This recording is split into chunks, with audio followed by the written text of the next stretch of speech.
Attorney, unahin ko na yung si Attorney Michael Powa.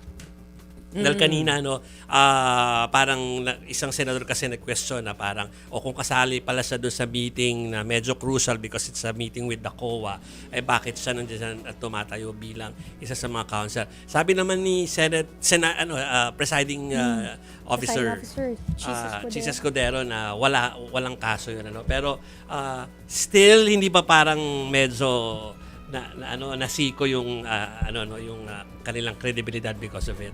So, siguro mas maganda paliwanag natin yung concept ng conflict of interest. Okay. Alam ko na ilang beses na ninyong narinig, ano ba ang conflict of interest?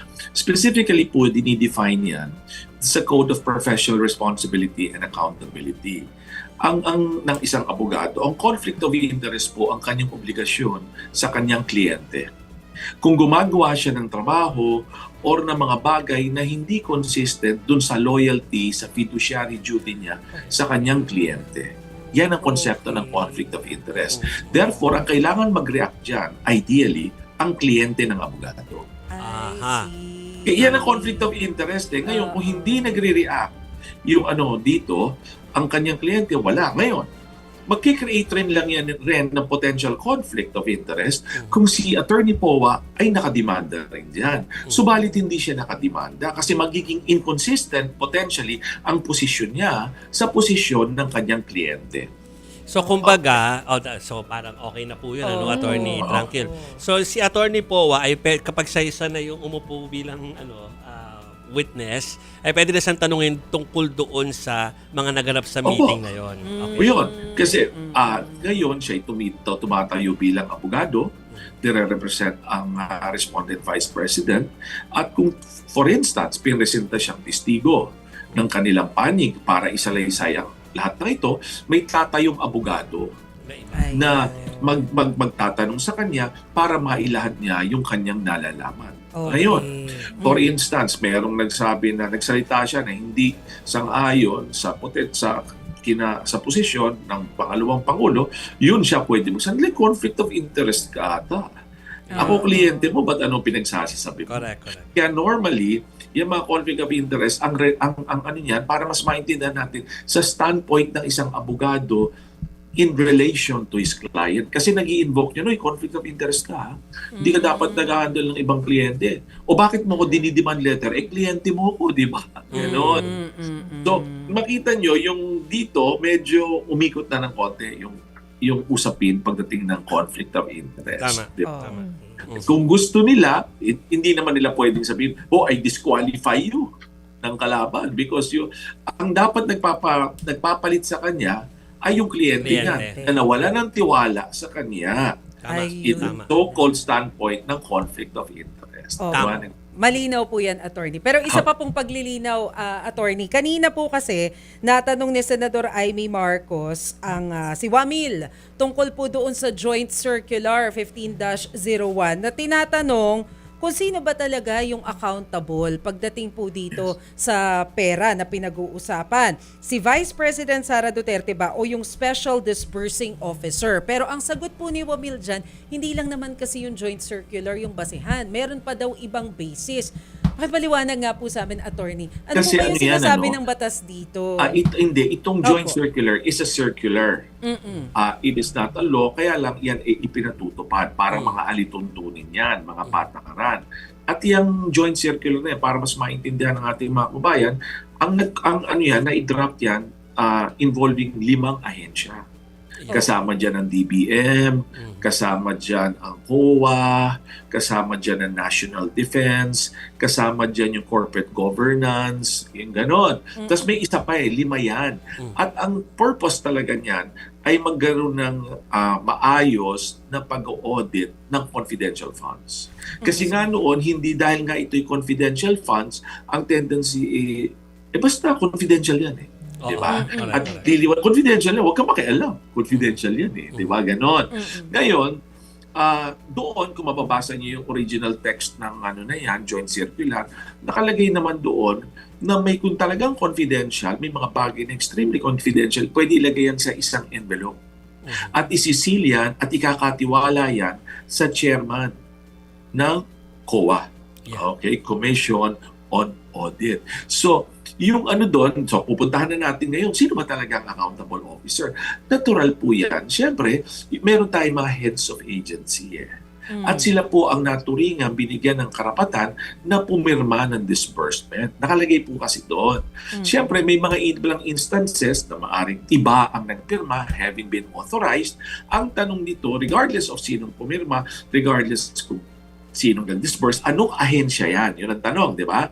At sino ang may katungkulan sa ahensyang na yan at dapat sino ang mag-oversee ng pagpapatunay ng mga audit findings na yan. Di ba? Yeah. Kasi sa kanila yung nga napunta yun Ngayon, siyempre, hindi natin maalis ang ating senadora na bigyan ng pagtatanong doon. Hindi naman masamang magtanong, di ba? Yes. Kaya lang sinasabi ko na siyempre, katungkulan rin naman yan ng head of agency. Hindi mo naman basta pwede. Kasi ikaw nga ang disbursing officer. Ikaw pumipirma Although narinig ko yan sa testimonya na may mga ilang disbursement na ang pumirma is yung authorized representative nila.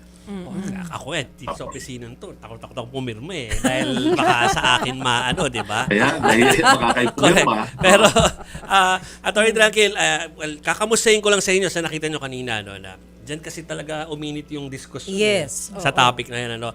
Kamusta yung witness nung pilit niyang, hindi naman pilit, nung sinasagot niya yung mga katanungan ng mga senador kanina?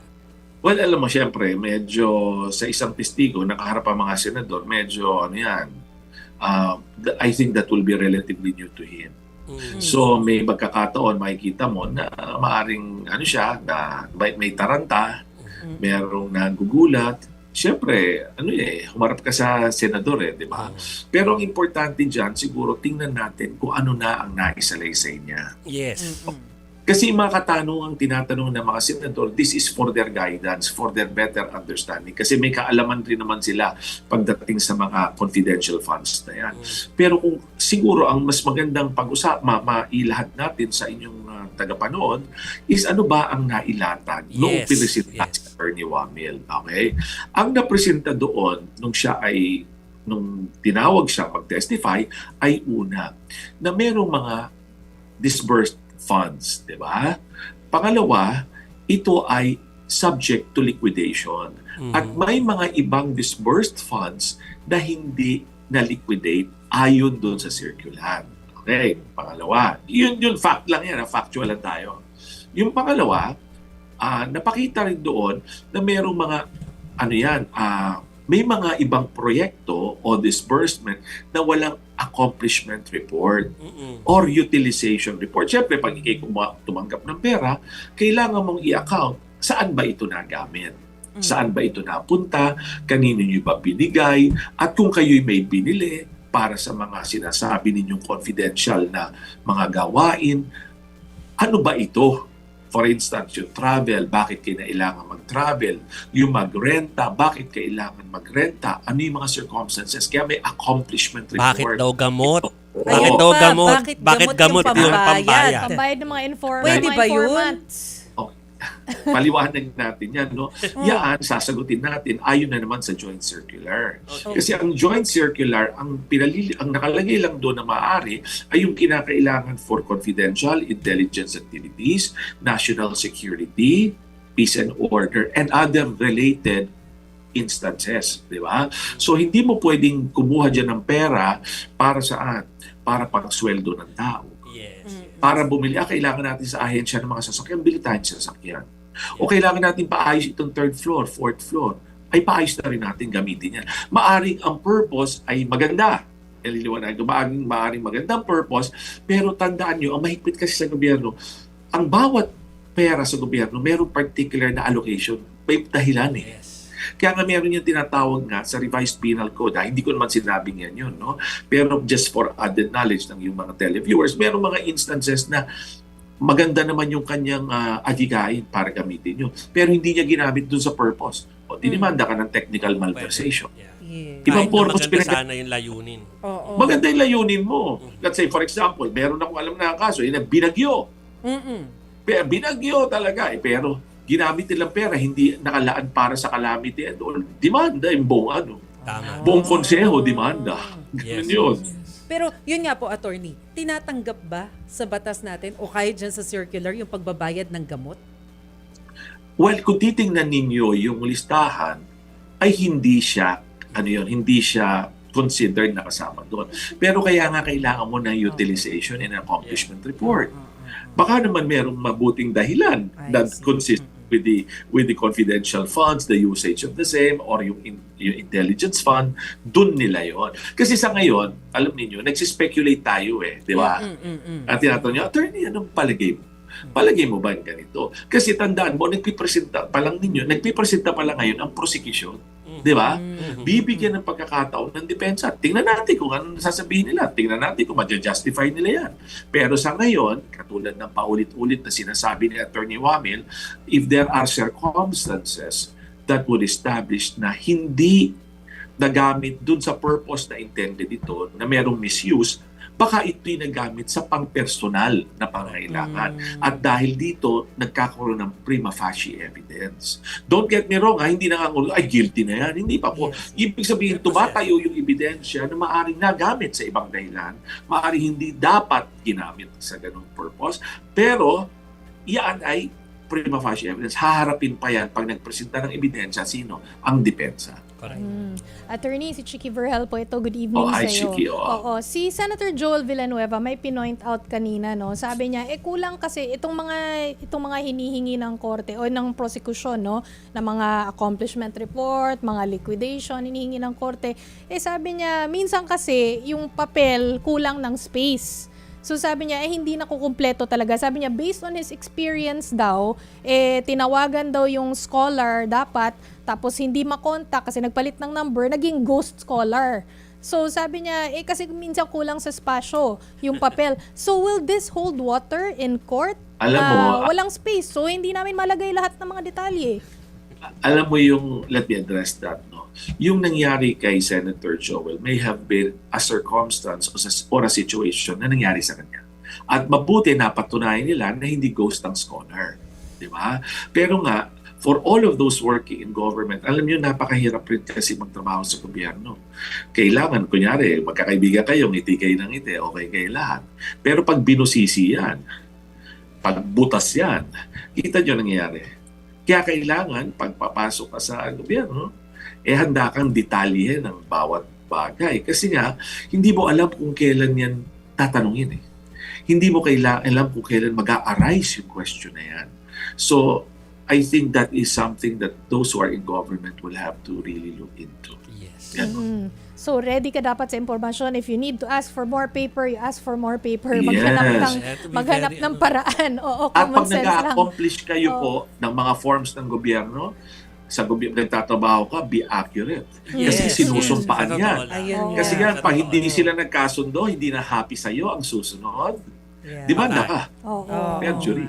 Pero Kasi sinumpaan mo yan Pag Correct. ina-accurate Yeah. yan Attorney, yung witness natin kanina or resource person pala sa impeachment court na si Attorney Wamil, no? Ay kanina maraming corrections sa kanya. For example, si Presiding Officer Math Cheese. daw. Oo, yung mga numbers, parang ano yung sinabi mong number? Tapos kinokorek siya ni Presiding Officer Cheese Escudero. Tapos kino-quote niya the whole day yesterday yung Memo Circular 8.3, yung Martinez ruling po, if I'm not mistaken. Yes, I remember It's a that. Martinez ruling. Tapos, tinatanong siya ni Senator Cheese about it and hindi siya sure. Sabi niya, but you were quoting it the whole day yesterday. So, siya bilang, so mukhang, well, it appears, no, mukhang yung impression is careless, napaka-careless nung COA auditor based on those instances. Will this affect yung kanyang capability as co-editor? Kasi yung joint circular mismo, based on his interpretation, yung mga decision niya, kasi auditor siya, so siya nagde-decide. So will Okay, that ganito affect yun. yung carelessness po niya? Diyan pumapasok yung binabanggit mo, yung competency ng isang testigo. Yan ba testigo na yan ay dapat nating paniwalaan matapos siya pagtatanungin at parang may inconsistency sa kanyang sinasabi. Or pangalawa, may mga bagay na hindi siya naalala. Okay? So tingnan natin yan in an objective standpoint. Hinarap na rin yan ng Supreme Court sa ilang pagkakataon. May mga naging desisyon ng Supreme Court na sinabi niya, yung mga ilang pagkakamali o error ay nagpapakita na reliable yung testigo kasi ibig sabihin hindi orchestrated, hindi siya talagang pinaghanda, di ba gano'n? So yung naaalala lamang niya. Meron ding mga desisyon na nagsasabi pag nagpakita na inconsistency, baka ma-erode ang kanyang credibility.